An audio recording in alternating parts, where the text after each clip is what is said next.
Assalamualaikum warahmatullahi wabarakatuh. Salam sejahtera bagi kita semua. Perkenalkan, nama saya Raden Bagus Muhammad Ibrahim Fatoni, dosen tetap pada program studi agribisnis Fakultas Pertanian Universitas Sumatera Utara. Video ini saya buat untuk keperluan pengajuan sertifikasi dosen Gelombang 1 tahun 2026, khususnya untuk pernyataan diri dosen dalam unjuk kerja Tridharma Perguruan Tinggi PDD UKT-PT pada bidang pengajaran. Mata kuliah yang saya ampu adalah Koperasi dan Kelembagaan Agribisnis dengan kode AGR 2207. Mata kuliah ini berbobot 3 SKS dan ditempatkan pada semester 4 sebagai mata kuliah wajib program studi. Sebagian besar persoalan pertanian kita, seperti posisi tawar petani yang lemah dan rantai pasok yang panjang, adalah persoalan kelembagaan. Karena itu, memahami kelembagaan agribisnis adalah bekal penting bagi calon sarjana agribisnis untuk hadir sebagai agent of change masalah di lapangan. Secara singkat, mata kuliah ini membekali mahasiswa dengan kemampuan menganalisis peran kelembagaan agribisnis, mulai dari koperasi, BUMDes, kelompok tani, pedagang perantara, hingga pemerintah. Mata kuliah ini mendukung capaian pembelajaran lulusan CPL, program studi agribisnis, pada kemampuan menganalisis sistem yang kompleks dengan mengintegrasikan perspektif sosial, lingkungan, dan ekonomi untuk mengembangkan sistem agribisnis yang berkelanjutan dan berdaya saing. Adapun capaian pembelajaran mata kuliahnya adalah mahasiswa mampu menganalisis dan mengkomunikasikan argumen ilmiah mengenai peran, kinerja, permasalahan, dan strategi pengembangan ragam kelembagaan agribisnis terhadap kesejahteraan petani. Mata kuliah ini saya rancang dengan kerangka DIA, Delivery, Interaction, dan Assessment. Mode perkuliahannya adalah blended learning, memadukan pembelajaran tatap muka di kelas dengan pembelajaran daring melalui LMS atau yang biasa disebut e-learning Universitas Sumatera Utara. Dari sisi delivery atau penyampaian, saya menggunakan kuliah interaktif, diskusi kelompok kecil, studi kasus, dan role play. Pada paruh kedua semester, metode utamanya adalah Project Based Learning atau PBL, di mana mahasiswa menyusun paper ilmiah dan memperdebatkannya secara pro dan kontra. Media yang saya gunakan pun beragam, slide, video, serta aplikasi kuis LMS USU, agar penyampaian sesuai dengan karakter materinya. Dari sisi interaction, interaksi berlangsung dua arah, secara sinkronus di dalam kelas, melalui tanya jawab dan diskusi, dan secara asinkronus melalui LMS untuk membaca materi, menonton video, dan mengerjakan post-test. Dan dari sisi assessment, penilaian mata kuliah ini saya rancang transparan dan terukur, mengikuti teknik dan indikator yang tertuang dalam RPS. Teknik penilaian mencakup tes dan non-tes. Tes berupa post-test pilihan ganda, serta ujian non-tes berupa esai, paper, presentasi, dan debat yang dinilai dengan rubrik. Setiap komponen memiliki indikator penilaian yang jelas di dalam rubrik RPS. Komposisi bobotnya terdiri atas 5 bagian. Pertama, post-test, pilihan ganda pada setiap pertemuan, bobot total 15%. Kedua, 2 tugas esai, 1 sebelum dan 1 sesudah ujian tengah semester, bobot total 10%. Ketiga, ujian tengah semester 15%. Keempat, project based learning berupa paper dan debat ilmiah sebesar 40%. Komponen ini merupakan komponen terbesar dan menjadi inti dari pembelajaran berbasis outcome based education. Dan kelima, ujian akhir semester 20%. Dengan komposisi ini, penilaian tidak tertumpu pada ujian akhir semata, melainkan menghargai proses belajar mahasiswa dari pekan ke pekan. Seluruh rancangan ini sudah tertuang dalam RPS yang saya unggah ke Sister. Demikian pengantar rencana perkuliahan saya. Mari kita simak video pembelajaran berikut ini. Assalamualaikum warahmatullahi wabarakatuh. Waalaikumsalam warahmatullahi wabarakatuh. Selamat pagi, salam sejahtera. Pagi Pak. Ya, kita berjumpa lagi di pertemuan ke-7 ini di mata kuliah Koperasi dan Kelembagaan Agribisnis. Sebelum kita memulai perkuliahan ini, alangkah baiknya seperti biasa kita berdoa dulu agar lancar perkuliahannya. Berdoa dimulai.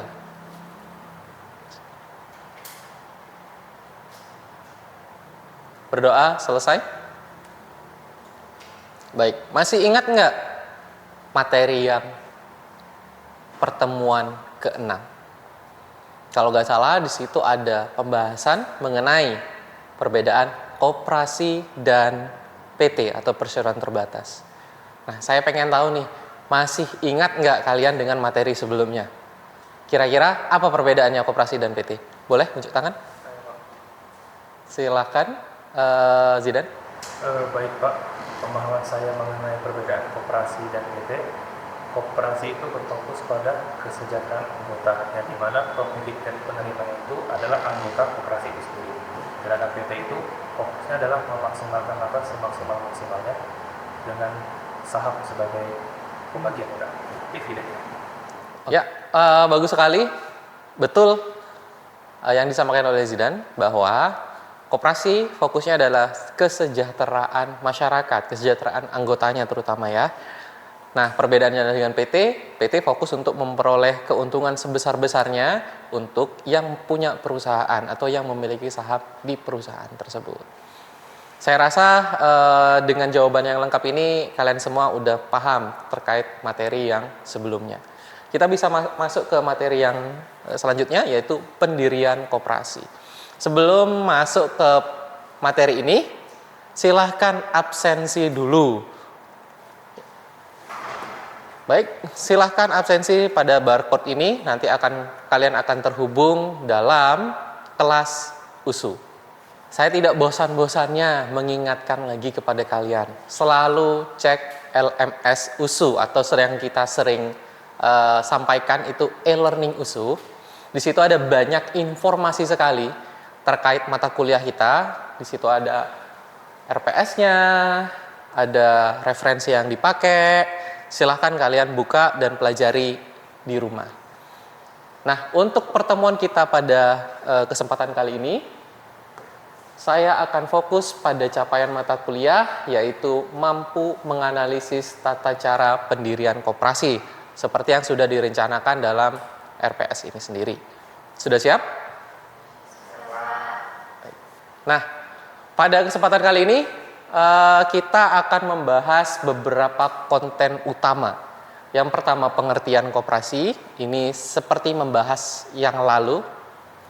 Kedua, persyawaratan pendirian koperasi. Ketiga, tahapan pendirian. Keempat, pengajuan akta pendirian. Dan yang terakhir, selalu and always, tugas. Baik, kita mulai dulu yang pertama, pengertian koperasi.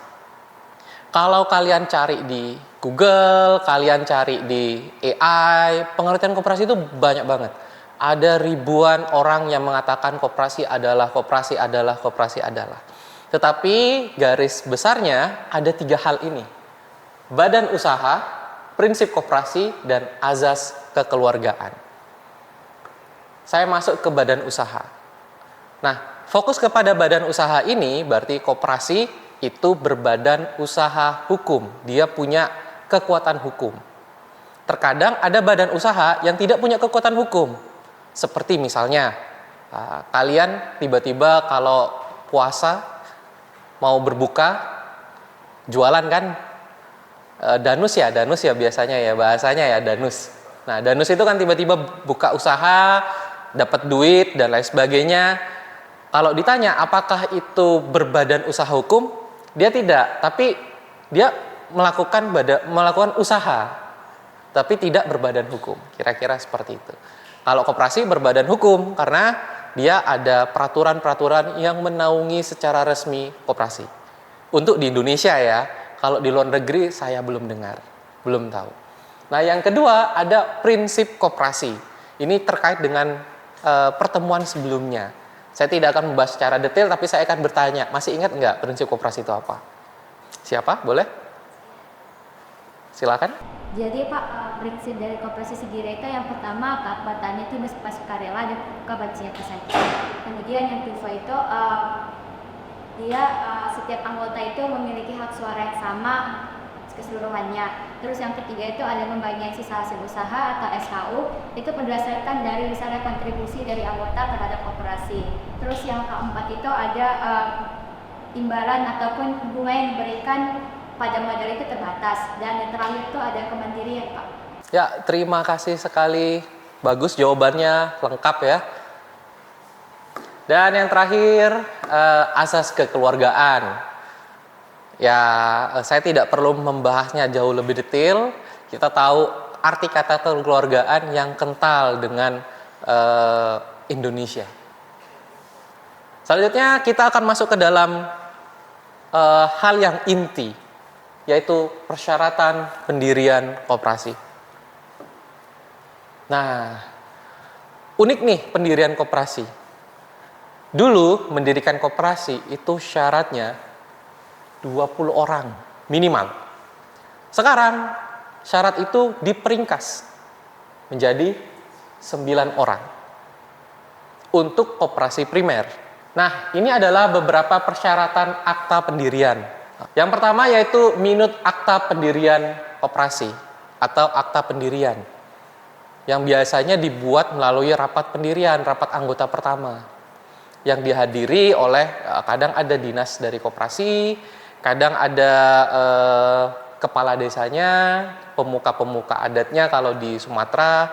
Dari semua itu, maka nanti akan dibuat akta pendirian dari hasil rapat. Nah, di sini juga ada berita acara rapat, terus bukti penyetoran modal paling sedikit sebesar simpanan pokok serta dapat ditambah simpanan wajib dan hibah. Koperasi namanya juga adalah unit usaha, maka dia butuh modal. Kalau nggak ada modal, nggak bisa jalan. Apa yang mau diusahakan? Maka perlu ada yang namanya simpanan pokok dan simpanan wajib. Kalau simpanan pokok dibayar 1 kali, simpanan wajib dibayar? Ya, mantap. Kalau saya bilang simpanan wajibnya dibayar tiap 2 bulan boleh? Nah, bingung, ada yang bilang iya, ada yang bilang tidak. Tergantung dari kesepakatan anggota.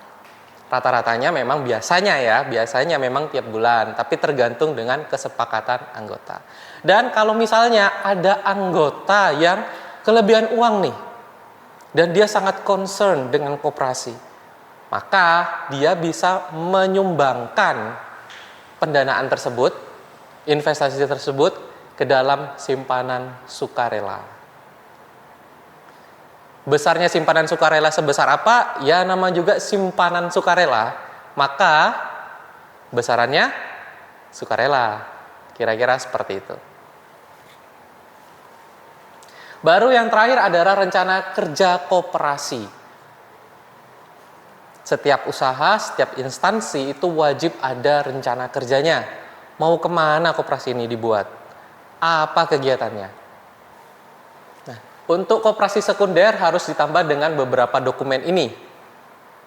Hasil berita acara rapat pendirian dan surat kuasa dari koperasi primernya, keputusan pengesahan badan hukum koperasi primernya, dan yang terakhir koperasi primer atau sekunder calon anggota melampirkan nomor pokok wajib pajak koperasinya.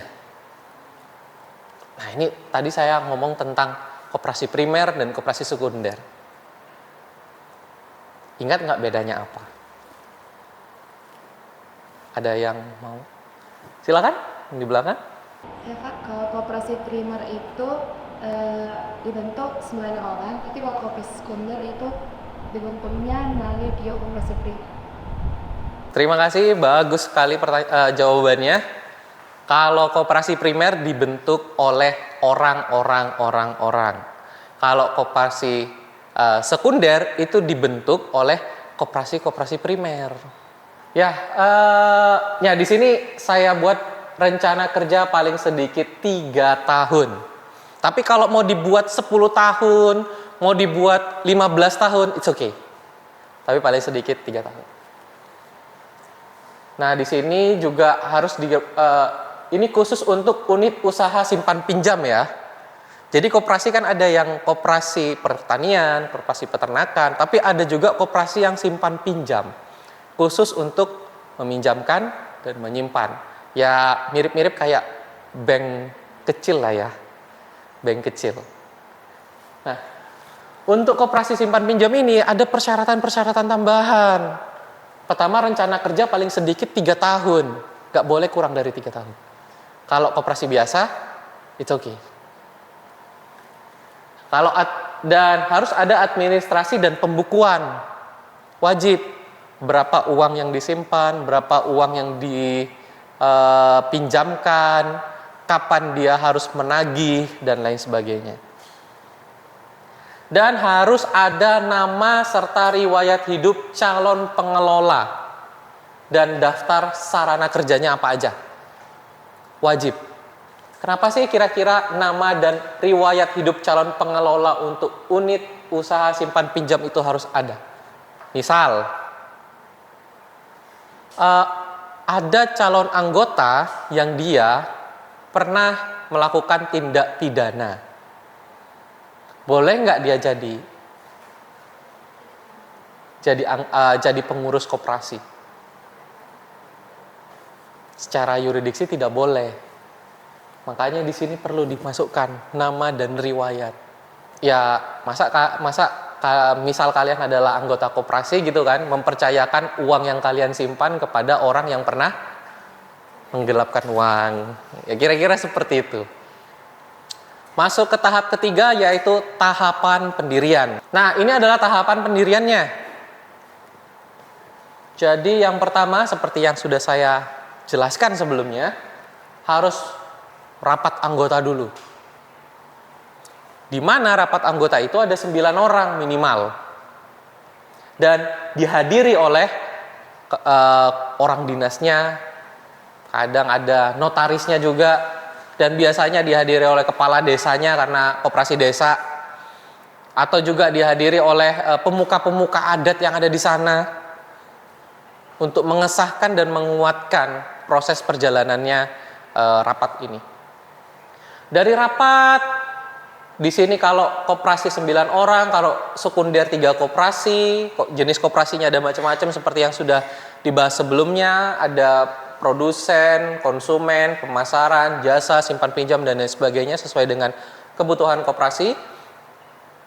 Dan hal-hal yang dibahas di rapat ini adalah nama koperasinya maksimal 3 kata. Jadi kalau koperasinya namanya ada 10 kata, koperasi sangat baik sekali sampai orang mau ikut koperasi ini. 10 kata kepanjangan. Kira-kira seperti itu ya. Terus pengurus dan pengawasnya itu siapa aja. Simpanan pokok, simpanan wajib, gimana yuridiksinya, berapa. Terus usaha koperasinya apa aja, ada usaha utama, pendukung, tambahan, anggaran dasarnya bagaimana, ADART-nya. Nah, setelah rapat itu selesai, maka akan dibawa atau menghubungi kepada notaris pengesahannya. Dari notaris akan dibuat akta pendirian resmi notarisnya. Setelah itu, notaris akan mengunggah berita acara pendirian dan akta pendiriannya ke SABH Kemenkumham.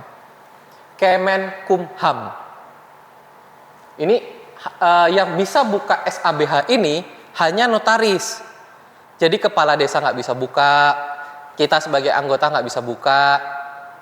Jadi hanya notaris yang punya akun untuk bisa mendaftarkan koperasi tersebut kepada SABH Kemenkumham. Selanjutnya, di SABH ini akan menerbitkan SK pengesahan akta pendirian dan nanti akan dicetakkan oleh notaris. Di sini akan ada pemerintah akan mengumumkan dalam Berita Negara Indonesia bahwa telah didirikan atau baru rilis dan lain sebagainya kurikulum koperasi A, B, C, D sesuai dengan nama yang diinginkan. Hasil printout itu nanti akan diserahkan kepada anggota kembali. Nah, dari situlah koperasi itu sudah resmi berjalan, resmi terbentuk, dan bisa, kalau dapat uang, itu adalah uang yang resmi dari lembaga yang resmi. Ini portal Berita Negara Republik Indonesia. Kalau misalnya sudah publish, sudah disahkan oleh negara, maka akan diterbitkan di sini beritanya. Jadi kalau misalnya kalian mendaftar koperasi, masuk ke notaris, tinggal refresh saja nih tiap hari berita negara Indonesia. Dari sini ya, nanti berita negara Indonesia. Ya, itu dari saya. Kira-kira ada pertanyaan dari teman-teman sekalian? Silakan. Izin bertanya Pak, kira-kira ada nggak Pak batasan umur untuk daftar koperasi? Bisa nggak mahasiswa daftar koperasi? Bagus sekali pertanyaannya. Menandakan kalian akan buat koperasi habis dari sini ya. Batasan umur sebenarnya tidak ada ya, tapi dia paling tidak punya KTP. Kalian buat KTP berapa tuh? Umur berapa tuh? 17 ya. Nah, itulah, karena persyaratannya adalah KTP untuk mendaftar. Maka ketika sudah punya KTP bisa mendaftarkan diri untuk sebagai anggota koperasi. Status terkait apakah itu mahasiswa, apakah itu petani, apakah itu pedagang, tidak ada batasan. Sehingga kalian bisa buat koperasi mahasiswa. Tergantung kebutuhan kalian sendiri. Terima kasih pertanyaannya. Oke, satu pertanyaan lagi. Ada? Oh ya, silakan. Baik Pak, terima kasih atas kesempatannya. Tadi seperti yang sudah ditanyakan oleh saudara Daniel, bahwasannya kita sebagai mahasiswa bisa membuka koperasi sendiri.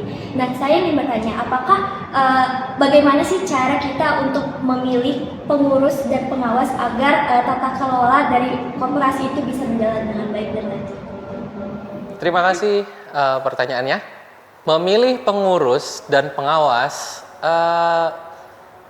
kata-katanya sederhana, tetapi sulit untuk dilakukan. Pemilihan pengurus dan pengawas itu biasanya berlaku saat rapat anggota. Sehingga setiap orang yang ada di dalam rapat anggota itu punya hak suara untuk dipilih dan memilih. Kalau memang harus melakukan sistem pemilihan suara. Atau bisa juga melalui rapat musyawarah. Kalau kategori-kategorinya ya setiap daerah atau setiap orang punya sudut pandangnya masing-masing. Tidak ada peraturan saklek. Kecuali koperasi simpan pinjam yang tadi. Harus ada persyaratan, ya tidak pernah dipidana, tidak pernah melakukan hal-hal yang buruk, tidak pernah nyuri uang, kira-kira seperti itu kalau yang koperasi simpan pinjam. Tetapi kalau misalnya koperasi selain simpan pinjam itu tidak ada persyaratan khusus, diserahkan sepenuhnya kepada rapat anggota. Nama juga adalah asas kekeluargaan. Kira-kira seperti itu. Silahkan kalian menganalisis dari bahan yang mungkin dari jurnal ataupun dari berita ataupun dari apapun itu, silakan saya beri waktu ya mungkin 5 menit atau 10 menit ya untuk kalian berdiskusi. Saya bagi ke dalam 2 kelompok tetapi. Kelompok yang pertama fokusnya pro, kelompok yang kedua fokusnya kontra. Fokus yang pertama cari alasan kenapa yes. Fokus yang kedua cari alasan kenapa no. Di situ setelah itu kita akan melakukan diskusi bersama. Silakan kepada kalian untuk berdiskusi dan berkelompok.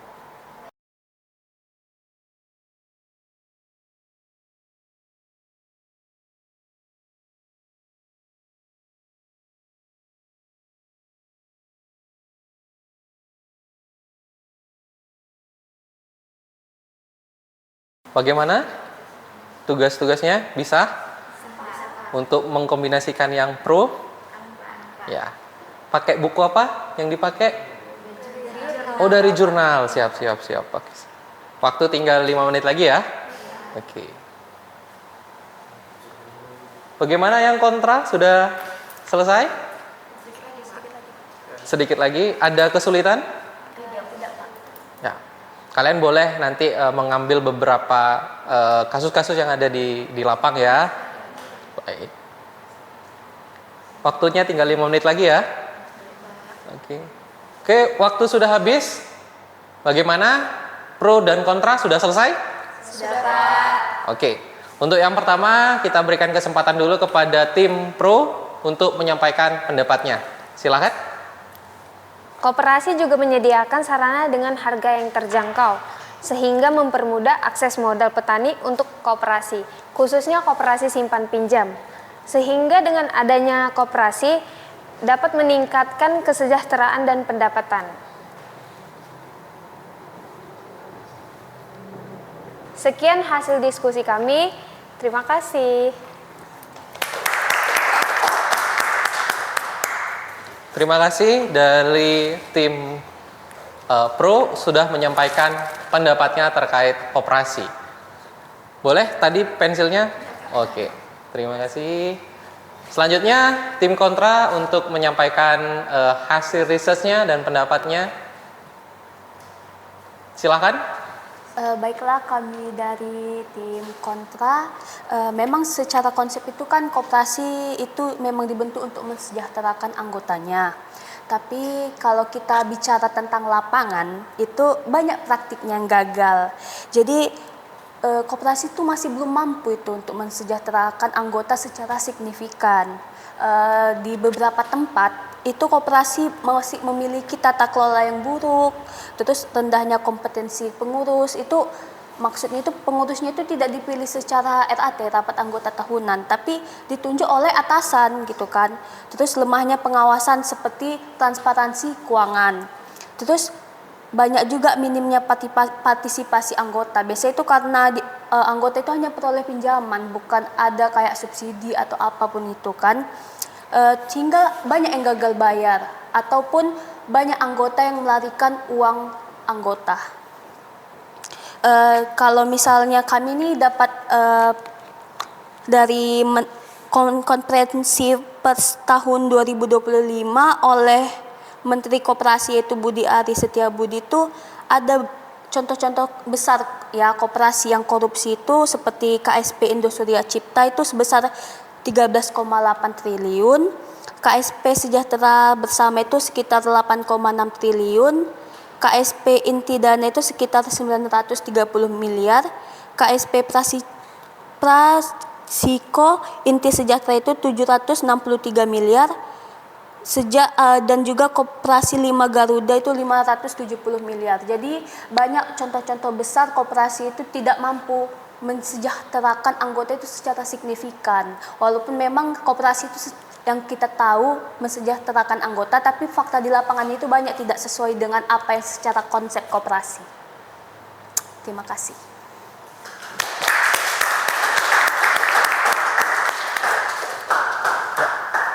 Terima kasih dari tim kontra atas insight yang diberikan. Memang mungkin boleh silakan duduk dulu.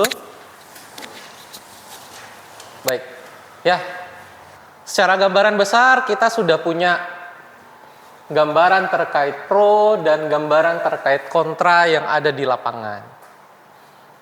Nah, kesimpulan pada mata kuliah kali ini, pada pertemuan pada kesempatan kali ini, koperasi memang dibentuk untuk tujuan mulia, yaitu mensejahterakan anggotanya.